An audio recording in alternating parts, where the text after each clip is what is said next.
Yeah? Good, great to be back.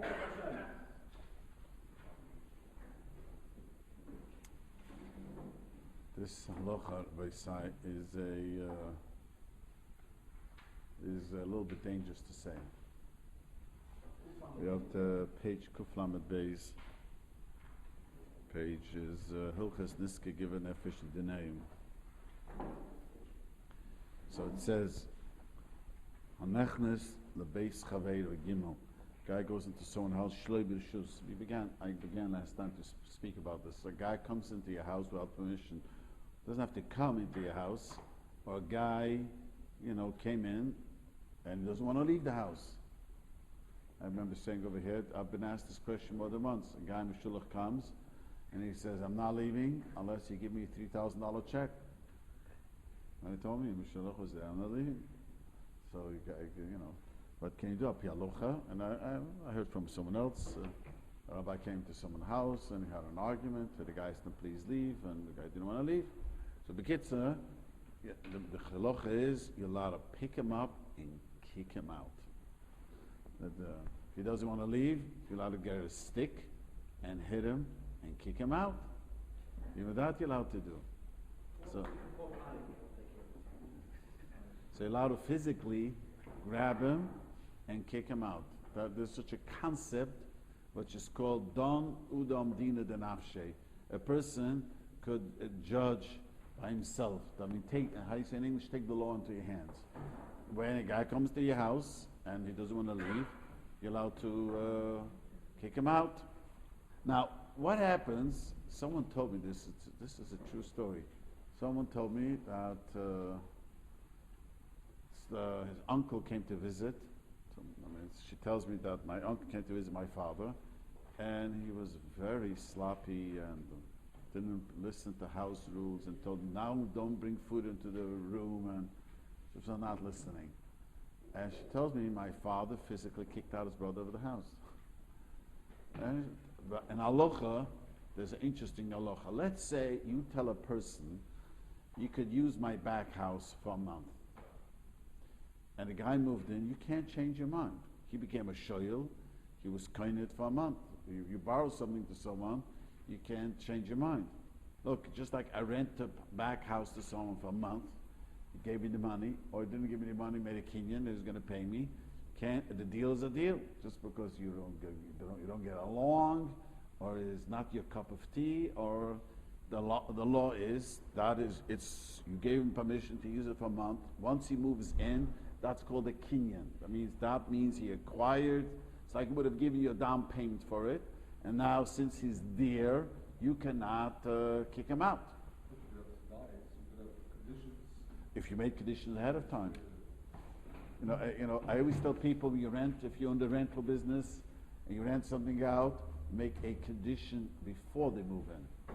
A lady called me up today, all annoyed.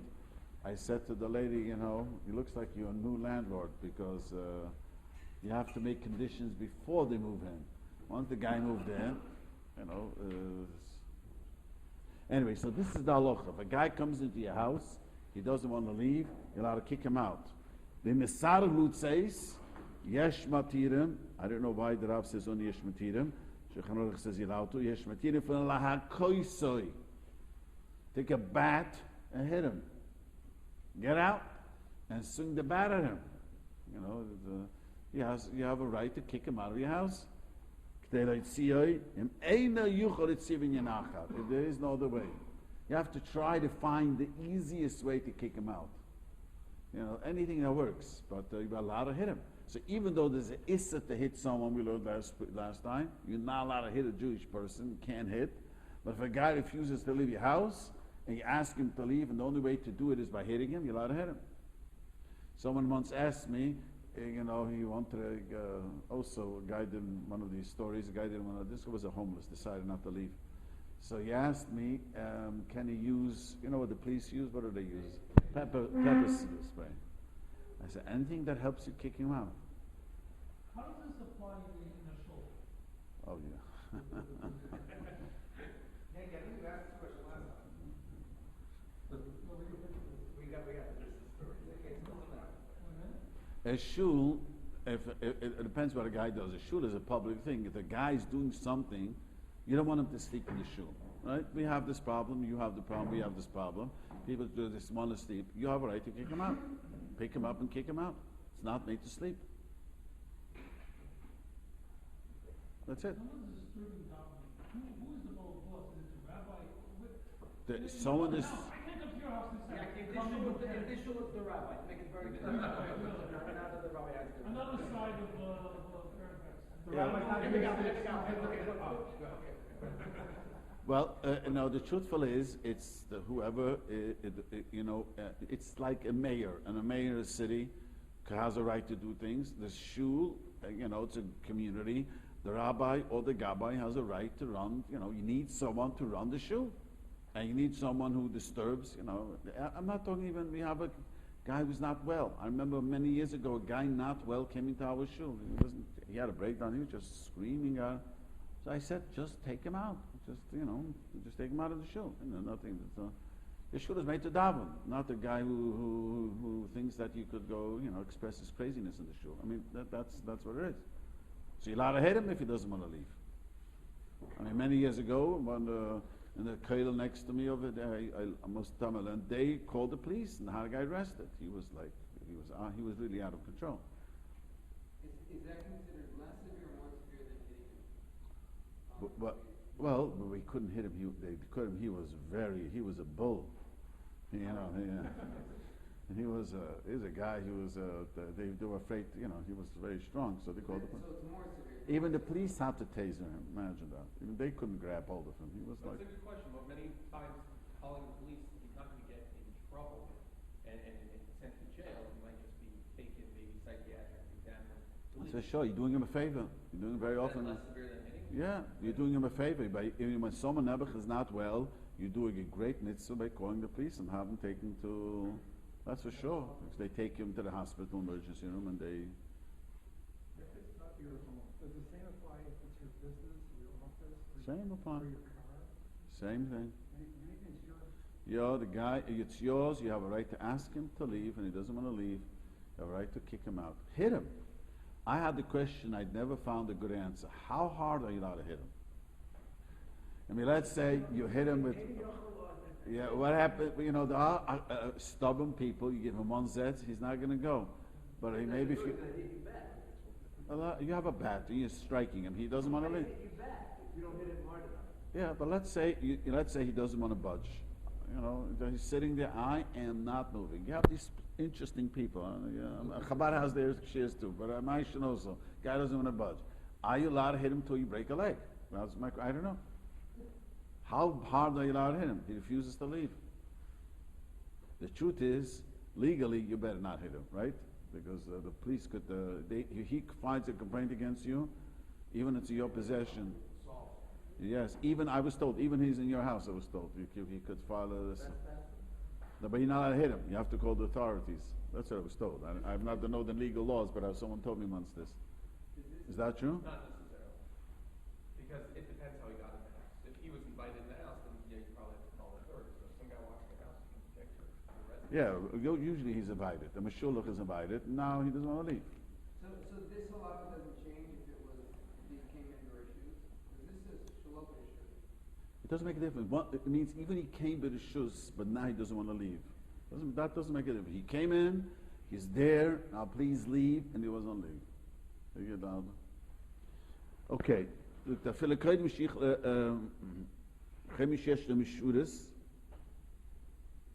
person has a mishuris. This is based on a brayse. He has a servant, a Jewish maid, whatever. He suspects that they're stealing. I tell people the housekeepers always steal. Really, that's just part of it. I always tell my wife, when things disappear, that's the price of a housekeeper. So the Gemara says,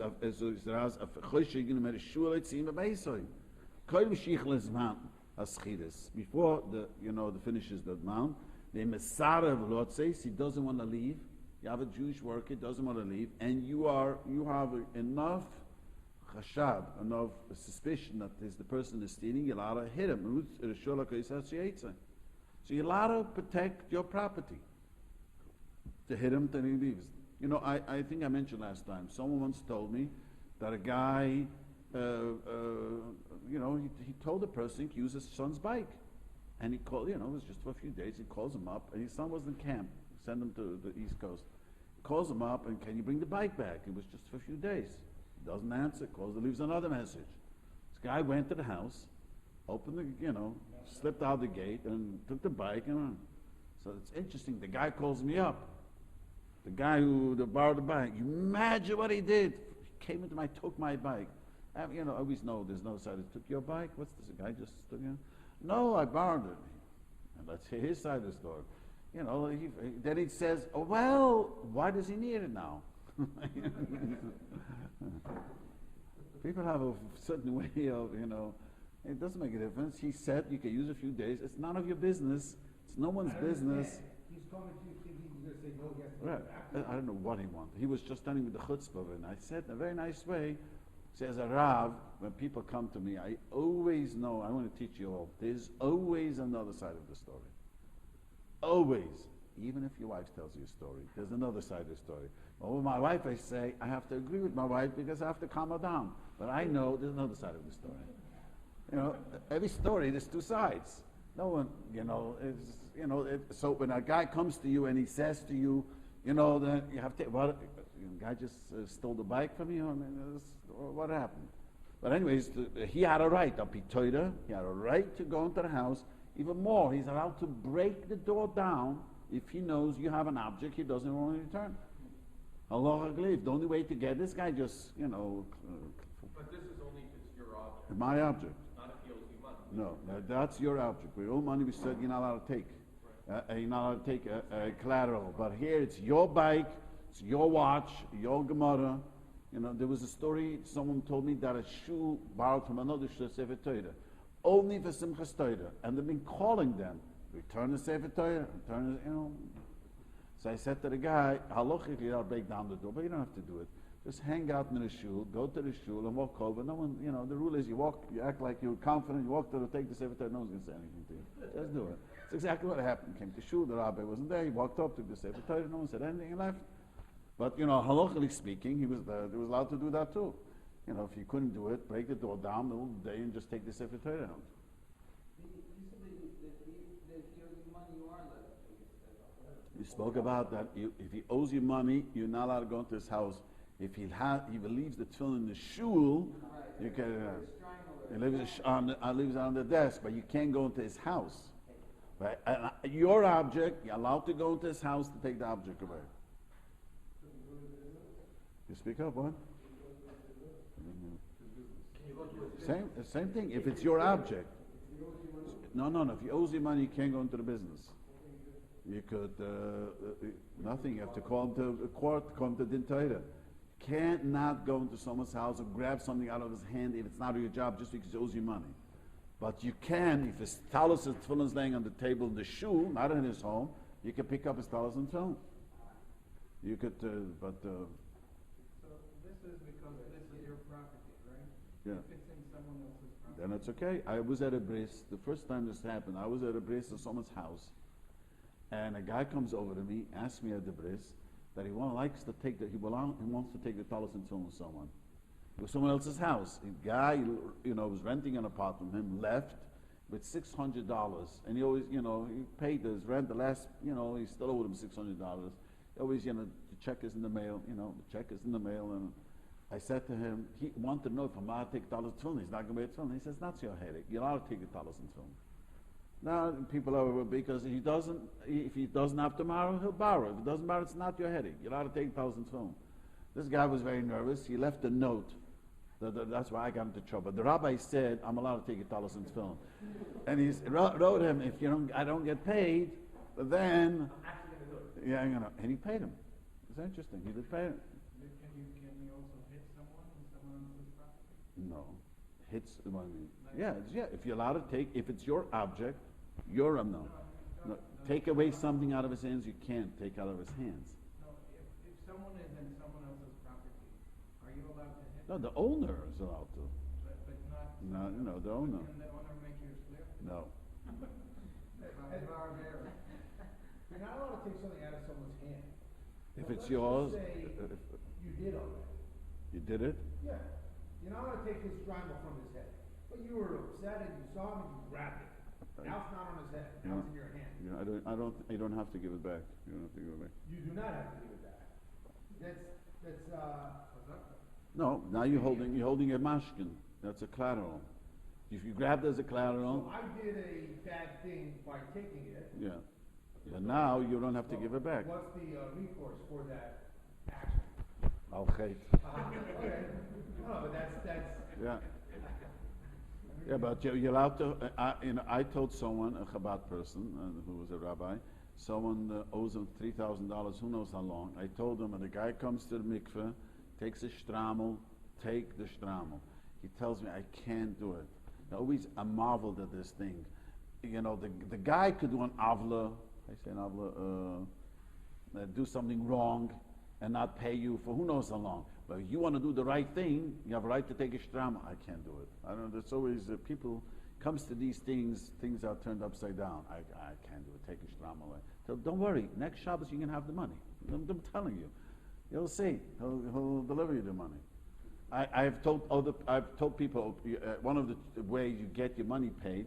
I told someone to knock on someone's door and tell him he owes you the money. If he doesn't have the money, please give me your wife's jewelry. And I told him to do it a few times, and the guy paid up quickly. And it doesn't matter whether you can theoretically have a shliach do it for you, and they say, hey, do you mind, this guy owes me money, do you mind pulling this triangle from the mitzvah or whatever? Yeah, you're allowed. That's a teufel, only if he doesn't owe a whole world money. Yeah, he could do it for you. Yeah, if he gives it to you, a person grabs something from someone who he owes a lot of people money. That he's not koine, but he's allowed to do it. That's called that's a whole sugya. That's a whole different conflict. But yes, he could tell a guy, take the shtram and give it to me. Goy, these things don't apply. No, don't eat. Only a Yid. The Goy is a whole different story. Goy, you're allowed to grab it out of his hands. You're allowed to. No, I meant the whole. Yeah, I'm talking about a Yid, strictly a Yid. One more, I actually have this case right now, but You're the prosecutor or the defendant? Okay, but you have to speak up. I don't hear. To make it simple, someone drops some money, okay? Someone else picks it up but they don't want to give it back. Now we're talking about money, but it's the actual thing. Okay? Can you treat it like property or can you treat it like money? Well, he dropped it, and it's his. He doesn't want to give the person back. Person drops money. Someone comes by and picks it up, and the person who dropped it wants to get the money back. Yeah, I mean that's his money. Is it like money or like property? It's property. The money is property. No, but It is like a loan. the money He's not going to grab back that money. He's not going to grab back Right, that it's money. later on. He's going to grab back The question is, No, this money. He's gonna grab back this money, but is it considered like you said the money you have to be inventory? You can't be so aggressive with it. Property, you can that's what you want to know. What happens if this guy was a gun? If you mean Yeah. Which? he picked up the money, he was a gun. The guy who picked it up, yeah. So that's a whole different case. A guy steals money, yes, but once he steals money, the kitzur. What happens? A thief stole your money. Money, you can't tell whose money it is. But if you know for sure it's that money, I'm almost sure it says Shiurim. If you know clearly this is your bag of money, you're allowed to grab it away. If you know them. Okay, I just want to say, I know people listen to this. I've got phone calls even. You know, not everything I say is 100% when people ask me questions. You know, I would have to, but this I'm quite sure it says in Shiurim. But someone asked me once, where did I, you know, not always do I remember exactly the place. And okay, let's move on. The guy stole an object. Allowed to take it out of his hands. That's what we say. Let's say the guy, you want to take back your bike. The guy doesn't want to give it to you. You're allowed to hit him to get back the bike, the object. I don't have to call him to court. I don't know how the legal guys, you guys are lawyers, how it works. If a guy has my object clearly, the bike, I am allowed, and he doesn't want to give it back, and the only way to get it back is hitting him, you're allowed to hit him? That was always my question. If I hit him hard enough, he'll break a leg. I mean, the bike is how much is worth a second-hand bike, you know? But that, what is it? He won't prosecute. Yeah, but I'm saying theory.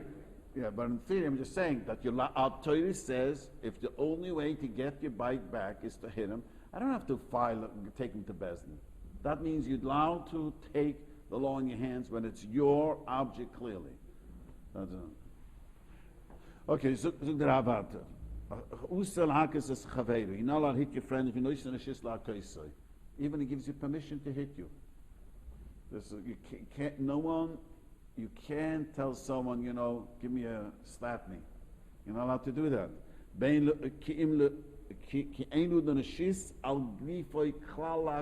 People don't know this. You are not the owner of your body. And you can't tell someone, please hit me. Just for the fun of it, you know, punch me. You know what I mean? He says, people have asked this question to me often. The Rabbi is very machmir, susi about it. But are you allowed to be a boxer? I know there must be a Jewish boxer from boxer. Two of them? There's two already. I only hear from the young teenagers. Yeah, one of the teenager busy. His goal is to hit the other one. He won't get it. But he gives the other guy permission to hit him. Yes. No, he defends himself. No. It's a social contract. Right. But it's different than there I was talking about here where you're you know just you hit me, but this is his livelihood. We'll soon see that a big machlokes. If this is your livelihood, you're allowed to do it. Soon see the big machlokes is this. Right, football, not every sport. You know, football is made to hit the guy, but not basketball is not made to hit. You know you're going to get hit. No. Accepting, but that you're not. You know, you're not planning. Football, I plan to knock you over, head first. I mean, that's what the game is. I don't know how to play football. All I know is that everyone's piling top of each other, but that's what it is. I mean, so. So there's a big machlokes. The Rav later is mesupik. We'll soon see later in a minute. Anyways, in a minute you'll see inside. Machlokes the mashal and the Shulchan Aruch and the Chronim have a supik what it means. We'll soon see this. But anyways, you have no permission to tell a person to hit you. And another chiddush, lo levaishoy. You cannot tell a person to embarrass you. He says, v'lo letzar v'shim tzar. Any pain, very interesting. You're not allowed to hold back food and drinking if, you know, for just because I want to, not because I want to do tshuva, not because I want to be more holy. I just want to, there are people who, there's a name for this, when people try to. Anorexia. No, but people try to hurt themselves. What is it? Masochist. Now people like to hurt themselves. So I'm not eating, not because I want to elevate my soul, and I just want to be masochistic. Elim can oise b'derech tshuva, unless you do it for tshuva. You want to be a better person. Shetzar ze toiv eloi, this is a pain. Lahatzel nafshoi mishachas. He does it for tshuva, then you're allowed to. And there's a famous Rav in the Tanya too. I'm sure, I don't know, but to remind you, the Tanya says, and the Tanya says that even though you're not supposed to give more than 20% to tzedakah, for tshuva, you're allowed to give more than 20%. That's when Chazal says choimish. So the same idea. He says you're allowed to, anything you do for tshuva, you're allowed to do. Even if it's difficult to fast, you're allowed to fast for tshuva. And mish yuchlas amis mitter shloi b'derech tshuva like the marak nafshel Hashem. Even that you're allowed to do. If he does it, not, you know, let's say he's not doing it for tshuva, he wants to be spiritual, then it's also okay, you're allowed to do it. That's the biggest thing. But not to eat for masochism is an issa daraisa. I mean, you don't want, you want to hurt yourself, and even if you tell someone, please insult me, you're not allowed to do it.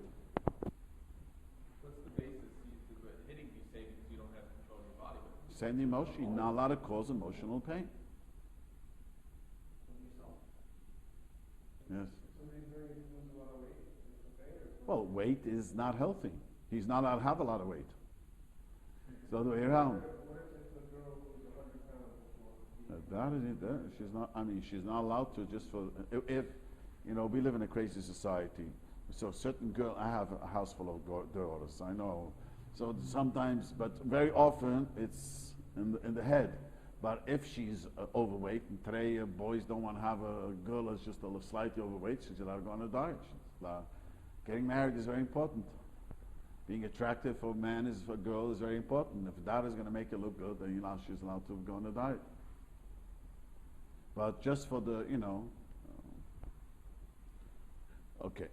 Then Shulchan Aruch says, "Chamit el-hakos buna v'ktanim." You're allowed to hit your children. When they're young. A filler.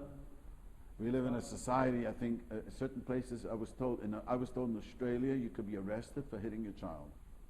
So someone told me once.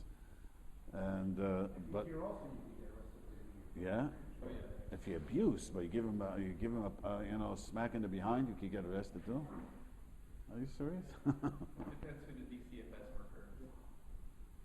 But yeah, this is crazy. But Torah, it's perfectly okay to discipline your child. Chamit el-hakos buna v'ktanim. Shlomo Melech says, "Choshech shifto soines b'noi."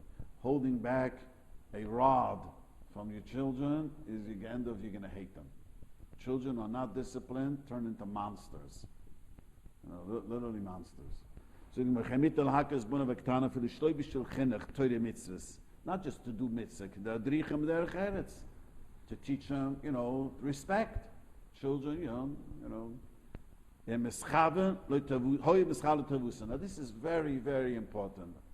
I know you're young parents, many of you, and often you come home, you have a rough day, and you let it out on your children. And you say, no, chas v'sholom. Your wife says, why are you annoyed with the children? You say, I'm not annoyed, the children are misbehaving. You know that you're giving them because you had a rough day. That's the worst thing to do. I never discipline my children if I was in a bad mood. I would get it from my wife. Why did you say something? But I learned it doesn't help. The children pick up quickly. After I calm down and and I were in a better mood, then I would tell them. Because you're not allowed to hit a child just because you're frustrated. And people do it all. That is at Issa Daraisa. It means you have to hit them knowing it's good for them. Not because you had a rough day and you're letting it out on them. So because it's there in your reshus, so you're allowed to, you have to discipline them. But you're not allowed to hit someone else's child. Someone once asked me that has a neighbor and the child is a terror. And the parents don't discipline him, and he hits everyone. Small children, this guy's, and the parents don't say it, the parents laugh. So I said to him, you're not allowed to hit him. I said to him, but give him a good swing. And he told me it worked. He walked over to the child, the 5-year-old child, said, you ever gonna hit my children, I'm gonna beat you up. Really frightened. The child stopped. And that you could do, but you're not allowed to hit him. Can't hit someone. You can't do, but could you, let's say, physically bring them over to their parents? Yeah, you can pick them up and bring them up, yeah. Could a parent, It happened. Especially if you're the guy, I'm just saying. could a parent give someone else the right to hit their child? No, For example, a Rebbe? Rabbi's allowed to, yes. It says in Shulchan Aruch But Mefurish. another. And a Rabbi is only allowed to hit a child because Shulchan Aruch says it clearly with a small strap and not only once or twice. I had rabbis who hit me, and I had rabbis who were Holocaust survivors and let the frustration out on us, and which is a terrible thing. But Shulchan Aruch says how rabbis are, and the truth is, a rabbi in class, there's other ways of punishment. Today there's I see from old children teacher, take a minus and put them stand in the corner. You don't have to put on a dunce cap. It works just as good. Does it matter if it's a boy child, a girl child, a daughter, or who's funding? Yeah, it doesn't make a difference. Girls has to be disciplined too. And that children who grow up in non-disciplined parents, a whole life are angry at the parents for not disciplining them. So once told me he grew up in a house his parents would never discipline him. Till today he's angry. Because the children go out of control, but they want you to control them. They want you to discipline them. They want to be disciplined. Okay. In Yiddish, one of the most powerful disciplining is, my father used to use it on, I don't know how to say it in English, so if you could translate it in English, in Yiddish, my father says, it's a past nicht. Unbefitting. I don't know, that was the most harsh word I heard from my father, Shalom. He would say to us, past nicht. You know what that means? It's a very powerful thing. You tell your child, I expected you so much more, why are you disappointing me? In Yiddish, that's what it means. It's a very powerful, no, your father never used it? Didn't use this expression? Only after he did. It's a very powerful, in Yiddish, it's a very, very powerful expression. And it tells the child, I expect a lot more from you, and you are disappointing me. That's what it means. Yeah. Yeah. I'm saying it is very, very powerful. If you say it in a loving way, it's a very powerful way to discipline. You know, I always tell people it's much easier to criticize than to compliment. It's always that way. It's much easier to criticize your children. I always tell young men, when I give the Choshen to the guys who get married, I always tell them the day you're going to compliment your wife as much as you criticize her, you'll be a great husband. And the day you're going to compliment with the same passion you criticize, you'll be a great, great husband. Our compliment never comes with the same passion as we criticize.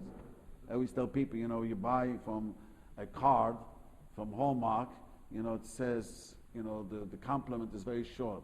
Your criticism, Hallmark doesn't make cards of criticism, because my criticism is Alanga Megillah. I can't say a few words. Second of all, I don't have time to go to the store. I go to the store to be angry. I do have to do it now.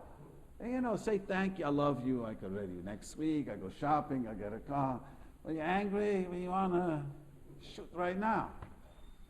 Isn't it amazing? I mean, the negative has a much more powerful effect inside it. It's much stronger, the negativeness that we have. Okay, he says, here the usage of raising a yosim, you're also allowed to discipline. Now, the Rambam says, he doesn't bring it down there, but the Rambam does say that a yosim, you have to be special careful. Even though you're allowed to hit him, you have to be super careful when you discipline a yosim. Yosim means offering. This is when you're like a foster parent or adopted. Or adopted, The child, no, adopted doesn't mean from birth. Here we're talking about from a yosim, someone who lost his father and raising them or whatever it is. Yes. Does it mean if the kid still has a mother? Yes, even he has a mother. So the mother remarries. Whatever the mother remarries, or he's staying by your house for the summer, and anything like that. A child who loses a parent, I spoke to children who grew up without a parent, is a hole in their heart. I've spoken to many Yisraelim, and it told me, just curious, what does it really mean? They really feel less. It's not just, even children from divorced homes also feel that way. Both. It's not saying, but under it does. When they collected money, already when he was 16, sometimes, and I just,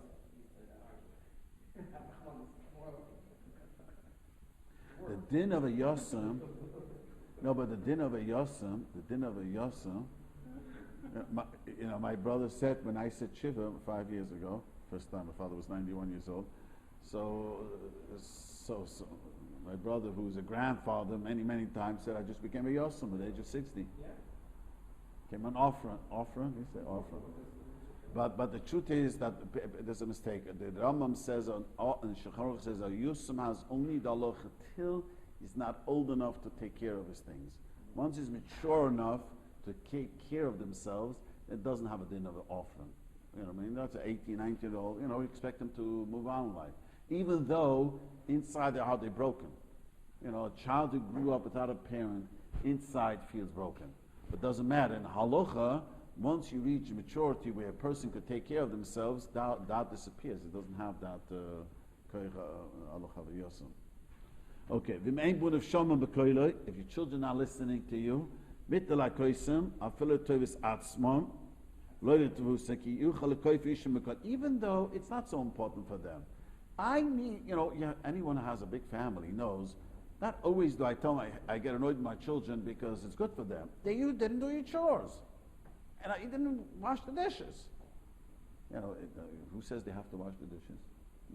They could say, I don't want to wash the dishes. Anyone who has children, it's not my turn, it is my turn, and not me. Anyone else has, can I know how to, many children and many daughters, and this was the most, we had to have, when they were growing up, we had to have a chart, whose night it was. But you're allowed to, the reason is very simple, because you can't run a household this way. Every child needs to do, you just can't. It doesn't have to be bedavke, for the der chinuch. You'll learn a big household, one child is in charge of washing dishes, one child is in charge of drying the dishes, one child is doing dishes, whatever they're shopping, you're also allowed to discipline them for them, to run a household. Now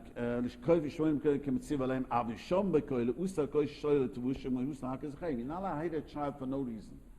Something because, a guy once told me that his mother used to hit him because his mother was determined that he should become a musician.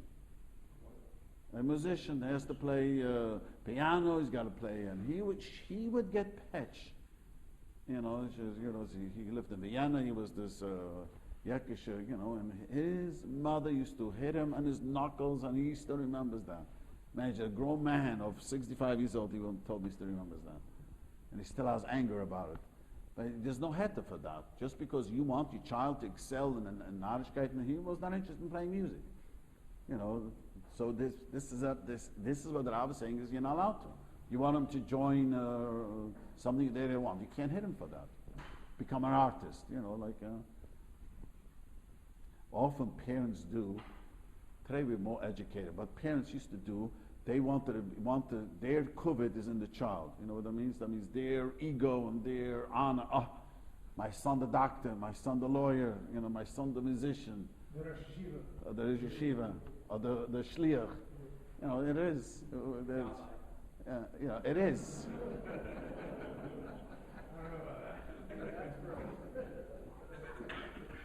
Okay, so the Rav says in Mishorasoi, if he has his Mishuras, even though he doesn't listen to his Usalakoisoi, Ekim Evid Kanani, very interesting halacha. When Evid Kanani applied, what Evid Kanani means a slave. The slavery was, if a slave did not do his job, you were allowed to hit him. And the Rambam says, the Rambam is very interesting, the Rambam says, don't hit them. Even though Al-Tari says, the Rambam says you have to give respect to a slave. The Rambam is very interesting. But Api Alocha, you're not over the Issa. Now listen to this. This is fascinating what we're going to learn now. In the times of Chazal, and times of the Rishonim, people would work with someone else. I used to read this in storybooks, and I never understood it. And I see when I learned Choshen Mishpat, I found out this was a minig. You were hiring someone, and you made a deal. If you don't do your job, I'm allowed to hit you. You hear this? I hire you to be my driver, Balagula, the driver, the wagon driver. And we made up, and if you don't show up on time, I'm allowed to hit you. You're allowed to hit him, as long as he doesn't quit the job. He could say, you want to hit me? I quit. But if he doesn't want to quit, we made up. Well, what right did the person have to make that deal? Because the Rabbi is going to explain. Panosa. But it's not the purpose. The purpose is that you're going to do the job.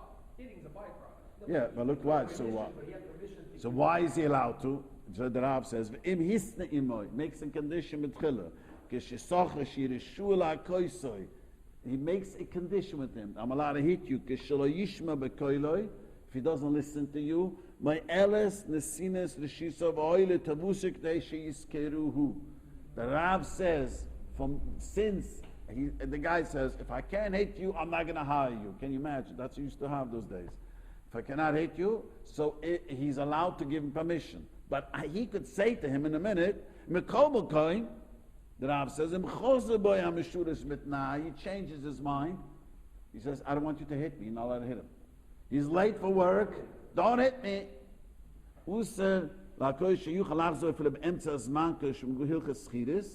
You You could, since you could quit right then and there, and there's another reason. Let me tell you the second reason what he says.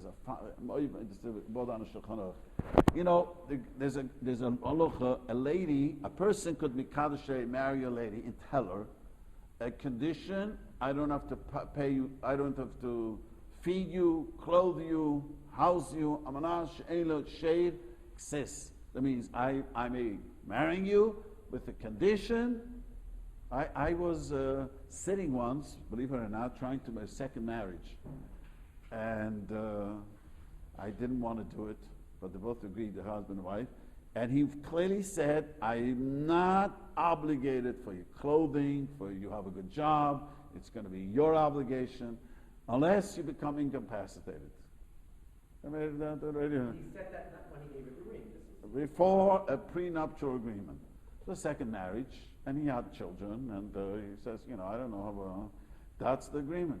A person could make such an agreement. Almanas, a condition, that I don't feed you, I don't dress you, and I don't have to give you food. The food you will have to add to the money. But if he says to her, Almanas, I'm not going to be intimate with you, even though she agrees, she could change her mind. Why? The Gemara says that's tzara de gufa. That's physical pain, even though it's being, not being intimate, it's just painful for the woman. So she cannot give up that right. She can give up, but she can. No, the kedushin is chal, and even though he said I'm an asnat, she could say I changed my mind, and either he has to give her the mitzvah, he has to be intimate with her. But she can agree to that in the first place. But Even if she agreed, I'm saying she agreed, tells the husband, I don't need anything, I don't need your intimacy. And she could change her mind. So the Gemara says, why can you change your mind? The Gemara says, tzara de gufa, pain on your body, you have no right to give up. So if a woman like that cheated on her husband, That's a roy. She's not allowed to cheat on her she husband. said it's a retroactive. No. But the point is that when the condition is nullified, the condition works. The condition works without it now. It doesn't make it she's married to him. This lady's married, and even though he made a deal with him, no intimacy, she has a right to change her mind and say, I want intimacy, and he has to give it. But she changed her mind. I want now. You should support me. I don't want to work. He's not mechuyev to support her. If she agreed not to do it for them, he doesn't mechuyev to support her. This works for you, it's not after After I got married, it's worthless. What? Prenuptials after you get married is worthless. Yeah, it's too late. It's too late. No, because there were people that were Polish, and she was Moscow, and She could demand that. Yes, they were. Let's say. After the wedding, she could have come 10 years later and said, no, I want it back. Say this again. The what? What? I didn't understand the question. Say this again. There were people, No. The wife was Moscow, and they were Polish. And she has the right to change her mind. And 10 years after the wedding, she could have gone 5 years later and said, no. They got married, and the Rabbi says, I don't want to be with you. She has a right to say him, if you're not with me, give me a get. And he has to give her a get and pay the ksuba. The Rambam, there's some seif in the Tshuva says that if a person is not a Talmud Chochem, a non-Talmud Chochem has to be at least 2-3 times a week with his wife. Talmud Chochem once a week. So once she agreed to be like once a week Shabbos, then he has a big chiddush. But let's say there were Gedolim who want to be abstained totally. And a woman has a right to say, I don't want. And if he doesn't give her, he's over alav in the Torah. Holding back intimacy from your wife is alav in the Torah. It's not just the Essa. It's like eating chaza. It's like hurting her. It's anusa le'signu. So, this is very, one of the great things about Torah is that, I always say this to people, that you're not always are we in the mood, but we do things when the Torah demands us. That saves the marriage. Because if you live in a secular life, I have to be in the mood, and I'm not such a mood, and Torah says you got to do it. If you have to do it, you get into the mood. That's how we are. You don't want to. I sometimes don't. I don't have a big appetite, but once I sit down and start eating, I get an appetite. That's life works that way. Okay. So, is similar in Mechila Soine Sheyuchel Lachzebim Shitzara give. She could change her mind. Ve'nitan b'chil halumis ele kozman shemachu b'tzoyin levad. By oina, this is the halacha. By oina is only when you are moichel. You know, if she forgives, but change your mind, like I explained before. Another halacha. Amavis es chaveiroi. You frighten your friend. You know, many people, children, you teach this with teenagers, you're not allowed to, scare people. You know what I mean? There's a famous story in Eretz Yisrael where a brother frightened his sister. A very, very famous story. And,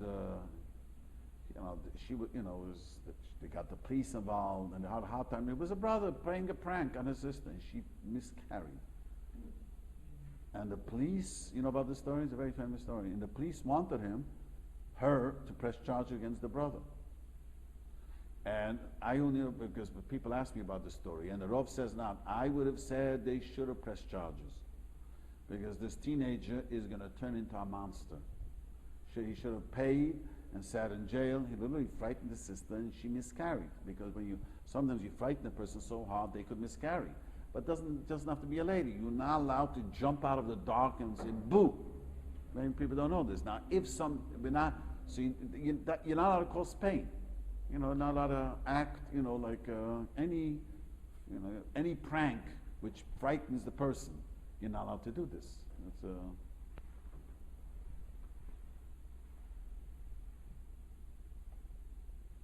Someone once told me that April Fool, his friends came dressed up as police officers and came in, and he didn't chap it was who they were, and arrested him. Put on handcuffs. And he was frightened, didn't know what hit him. I said, they did a terrible, terrible avla. Could be there's no heta because it's April Fool's that to frighten a person out of the wits like that. Okay, Amavis is chaveri kun shitzuik loy ma'achoyrov. He screamed from the back. Shenela by Feila jumps out of the dark. It's api sheput b'dina udam chayev b'dina shemaim. The Rav, it doesn't say, it's very not clear. The Rav is mashma that you have to pay monetary loss. The other Charim say only if this caused a loss for him. Yeah, the Gemara says got deaf, the Gemara says some loss. Just because you frightened him, there's no din shemayim. You don't have to pay him. If he had a loss of money, he dropped something and it broke, then you have to pay him. You frightened him, he dropped something, you have to pay him. Isn't this a mucker for emotional? Hey, what? You were looking for, where do you find information with the emotion? No, this is not about. This is direct, right? Now you frightened him, he dropped something. No. Thank God, whatever does, they bring down from home, you bring down. No, the Shulchan Aruch says clearly, it has to be some loss of money. Shulchan Aruch said, Alter Rebbe is just very certain. Then Shulchan Aruch says it has to be a loss of money. There's no stress, what we call, you quit your job if it's stressful. We live in a very upside down society. If you don't like your job, quit. No one asked you to. Someone told me he was paid because he turned carpal tunnel syndrome, and then he got from sued the company. Who asked you to be a computer programmer?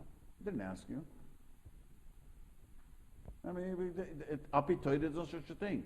If you get stressed out because of your job, your attorney for the government, so you go, don't work for it. Every job is stressful. No one asks you to work for that. People have in America like this idea of stress, and the Torah says don't work.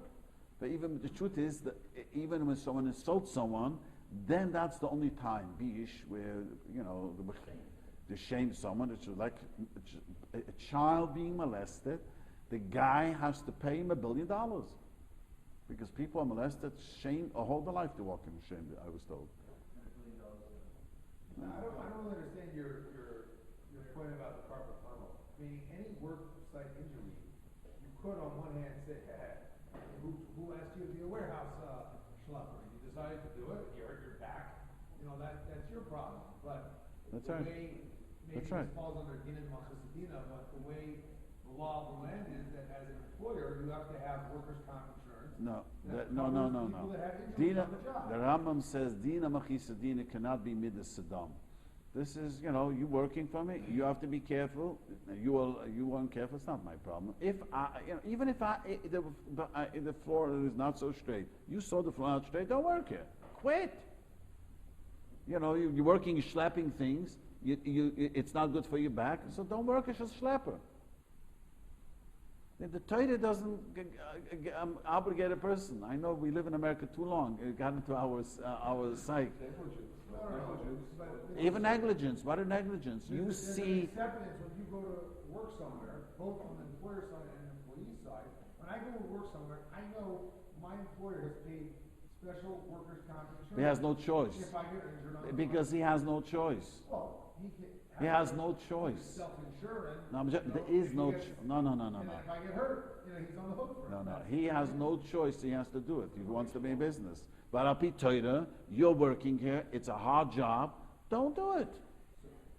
So a woman gave birth, and she should sue her husband because she gave birth. And There's two different things. He's talking about a situation where one is where, directly as a result of you doing your work in the appropriate manner, you get injured, like carpal tunnel syndrome. In that case, you don't have to work there. But if there's something that occurs that's outside the scope of give him motion. Give him motion.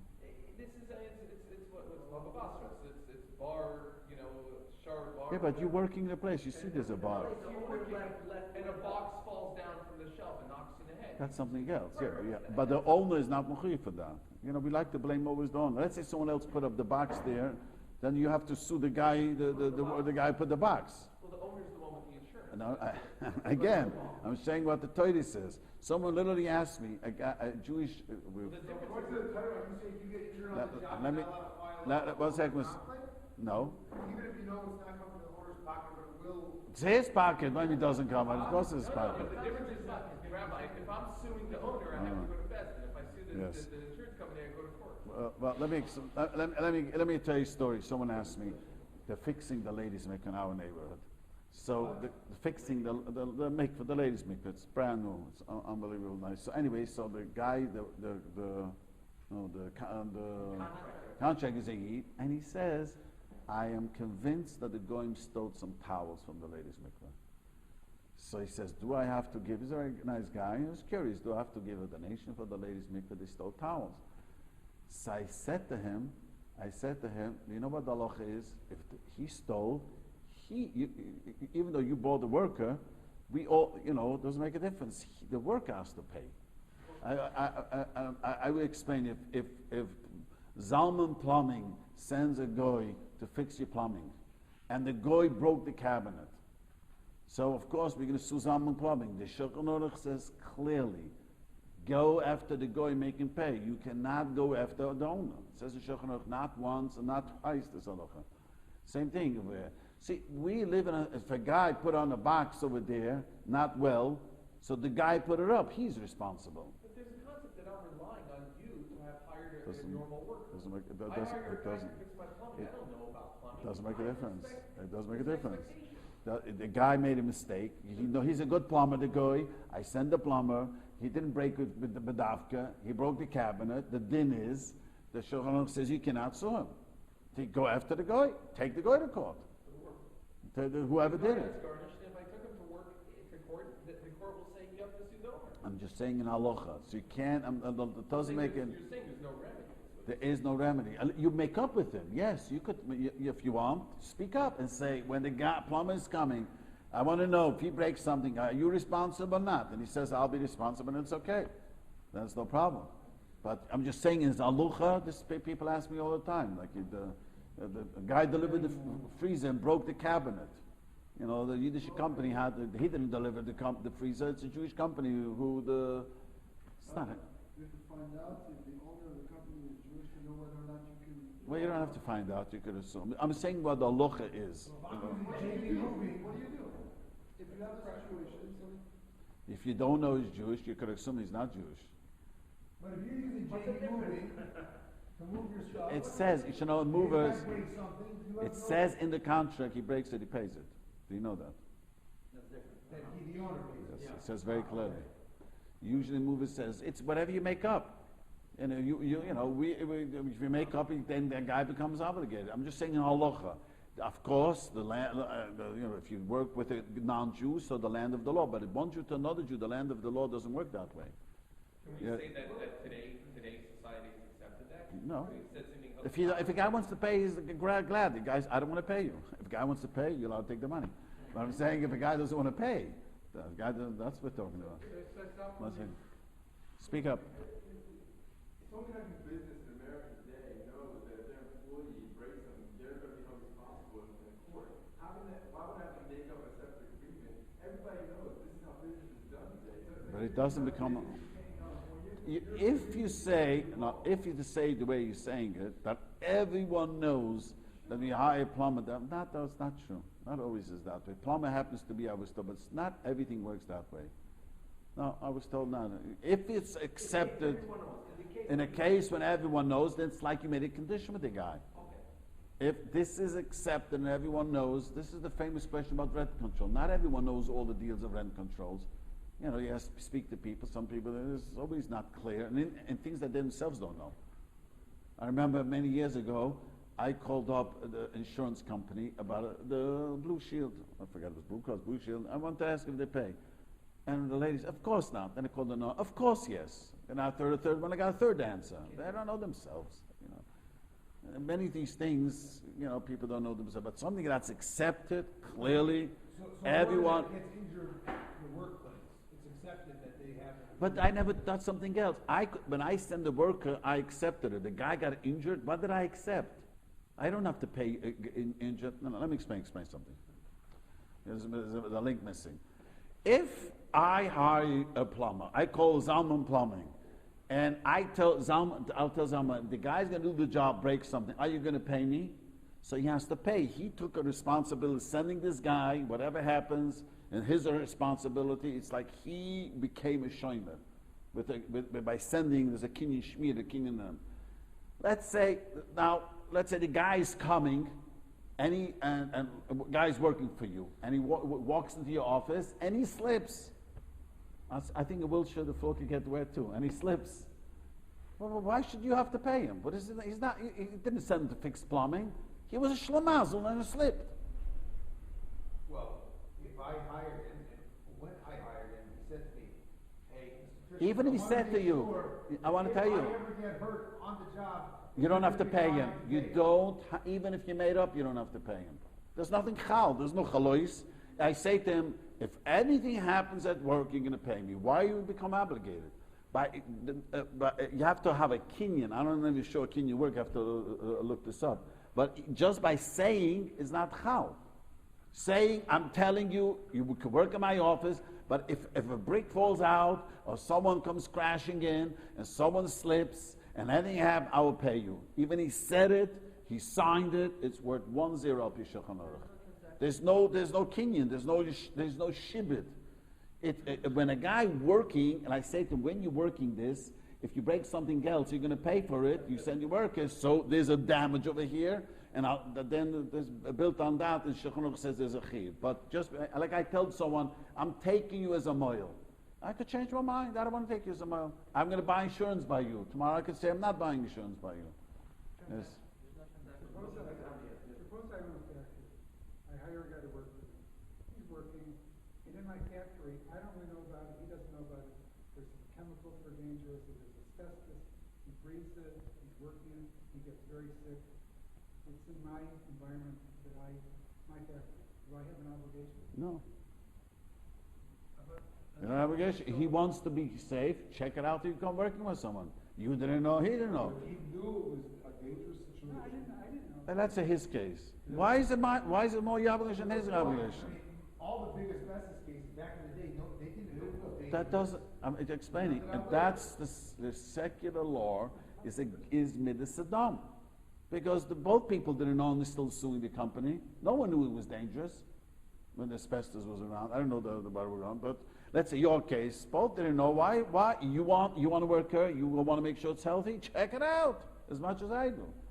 The Torah is built that you are responsible for yourself. That's the Torah. Now you could make the guy responsible, but just by saying that, like he said, even if you made up, you work in my office, and if something happens, or the brick falls out, or someone faints on your lap, and when anything, when you have electric shock, I'll pay you. Even that is worthless. But there's no shibud. There was. Who's a shiva if you make it a part of the employment? No. Why not?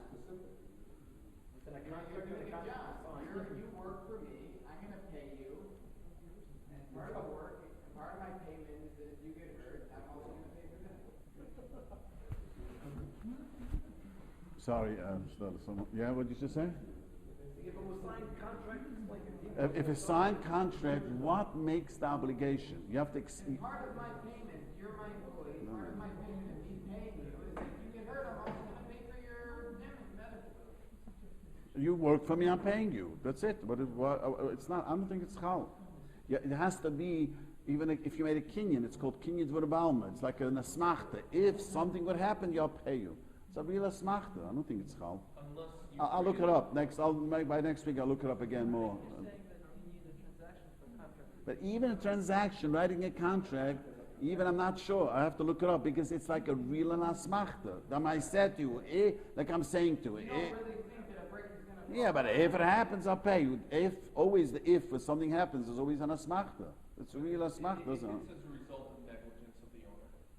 He left the banana peel on the floor and the guy slips and That- hurts. It's not the owner.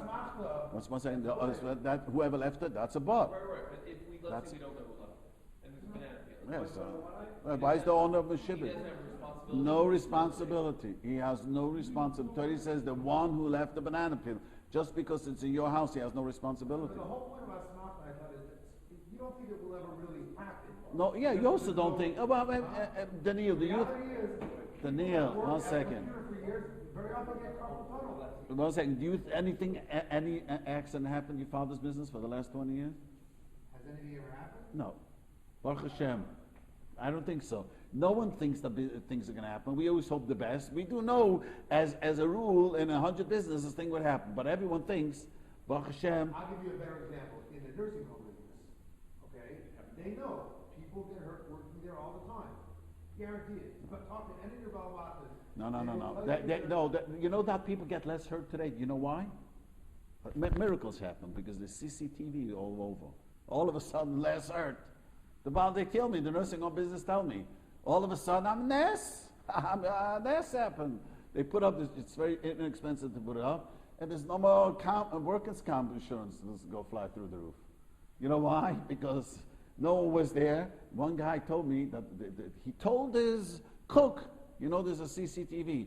The guy, a few weeks later, looks around and was looking, sits down on the floor and starts crying. I fell down. And he played the CCTV on him.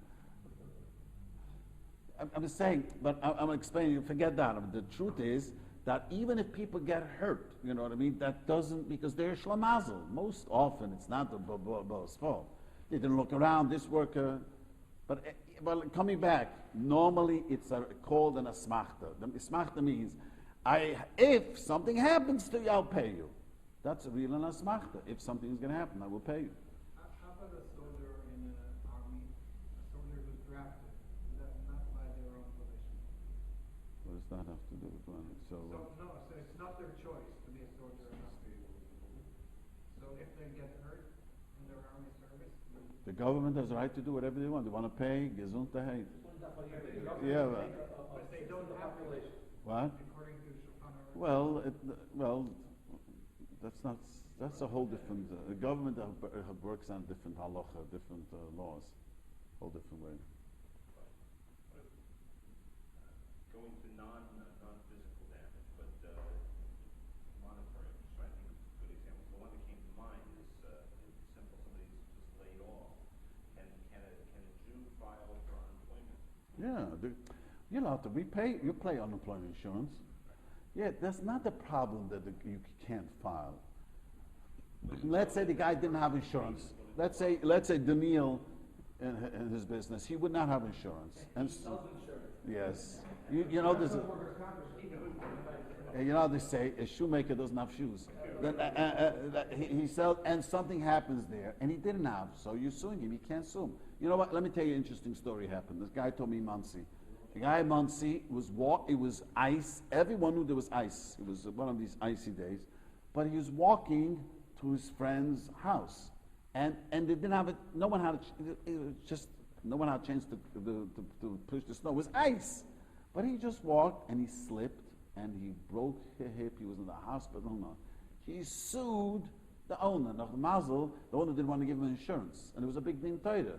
I mean, who asked you to walk in the ice? But illegally, he has to pay him. No, in New York there's a law, a certain amount of hours after the storm. No, this doesn't. I'm just saying in the court. No. What do you say? We're talking about Dina de Machos Dina, that's the whole concept. Yes, they You don't have to. on a case. I'm telling you a case. Yankee, I don't know the details. I don't live in New York, but this case, the insurance company told him you are obligated. They were not going to pay. He didn't want to give him the insurance name. It was a whole din Tauber about it. So I'm saying now, it sounds like, you know, this is where the secular law is strange or strange. Who asked you to walk in the ice? Everyone knew it's a bad weather. Why should the owner have to pay you? Because you walked up my driveway. Who asked you to walk in ice? And everyone knew it was ice. I'm just saying, you see how things get, what's the right word? Distorted. It's a whole different mindset. It's socialism. They just want to figure I'm saying out how can they distribute. Yeah, but this is disturbing. This is being irresponsible. He is irresponsible for walking there. The Torah does say, Torah says, you are responsible to look where you're walking. That's what the Torah says. Yeah, a person, when it comes out to Muskon, a person has to watch where he's walking. And if you didn't watch where you're walking, you walk into someone's house, there's toys on the floor, and you trip, he doesn't have to pay you. You know walking into the house with the children, there could be toys all over. Let's say you know your faucet's broken, but you don't tell the guy your faucet's broken. So when I go in and I turn on the faucet, I get hurt. I'm saying if I know something as an owner of a residence, but I don't notify anybody, and they can't protect against that. Yeah, Pitoida, he doesn't have to pay a Pitoida.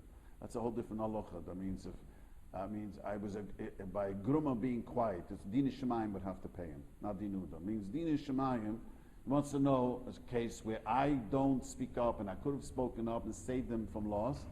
Dina Shemayim would have to pay him. If I left the bar but I covered it over very loosely, no one can And tell. then you have to pay in your property, outside your It's property. on my property, but I covered over. You have to pay. It's the same That's a bar, but here it's not a bar. That's the Nishma. It's own property. Yeah. Well, assuming you have a shoes, then it's a bar he has to pay. There's a certain case where you have to pay. So does that mean that a Jew is asur to claim? No, the many hold that since he has insurance, I'll tell you what, I hold in Allah, but many hold you could sue the insurance. Now his insurance is going to go up. You have to pay him the difference what the insurance goes up. So this case in New York, so he gave the insurance, but they made him put money in the escrow that when the insurance goes up, it goes up just for a few years and goes back down. He's going to have to pay the difference. Now the insurance company paid an enormous amount of money. The guy broke a hip, was unemployed. He was a tragedy. It wasn't a joke. He was laid up in the hospital, whatever. But the end result is he has to pay him because you're causing me loss. It's your negligence. Someone sued the shul. So I'm very annoyed at the rabbi. So someone sued the shul, and he went to the mikveh, and now he's angry. But I told him now he's not allowed to come to the mikveh. He comes to the mikveh, and he wasn't careful, and he slipped and broke his shoulder. So he sued. So I told him, didn't the rabbi tell you?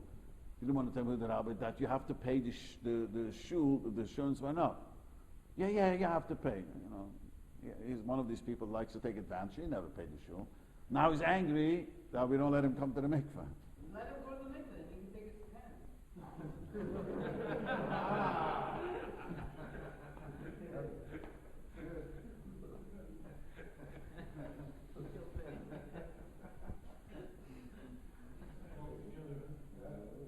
This really happened in the mikveh. Somewhere at 6 o'clock in the mikveh, Sumai Schwartz.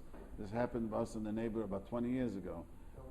Early in the morning, Sumai Schwartz. He went to the mikveh, and while he was toiling, someone stole his pants. He wanted to take his credit card, but then he noticed he's coming, so he just took his pants and walked out and left the building. You should ask response. That's why we wear long coats. Guy's delivering a pizza. So if he runs a red light, it's the fault of the employer. He ran the red light because he's working. they want to. So that's- Pull them, she got for about Right. 40 years. That's like Midas. Why should the boss be shielding that his pizza, how's it called, the pizza driver jumped the red light? What's it got to do? He didn't tell him to jump in. Right. So he's working for him. So what? You know, this is a That's- million examples like that. Right? Okay, let's just move on a little bit over here.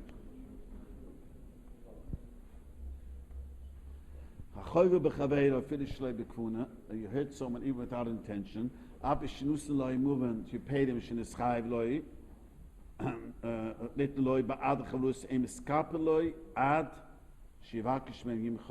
This is a very amazing Gemara. You hurt someone, you hit the nail, you hurt someone without intention, and you paid him. You still have to ask for his forgiveness.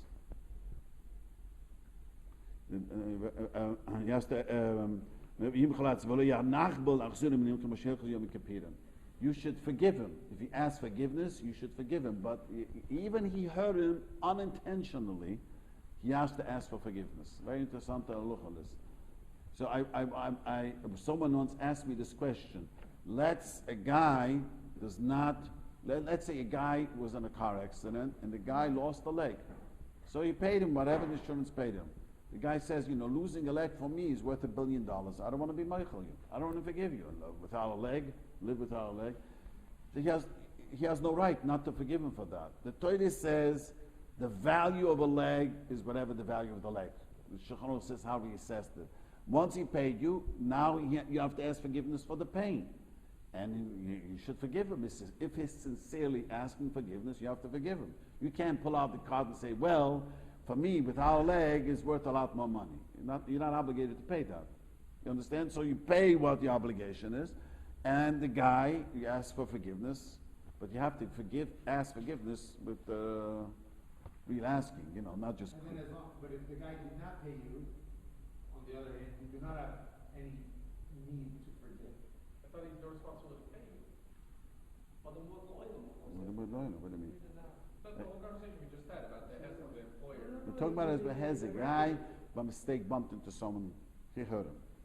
So he paid him for his hezek. He hit someone with his car, unintentionally. Paid him. Now he paid him, and the guy, it's not enough. He has to ask him for forgiveness. But a guy cannot pull out the card and say, well, I am not going to forgive you until you give me another $100,000. That's not. Okay. Stop over there, Lisa.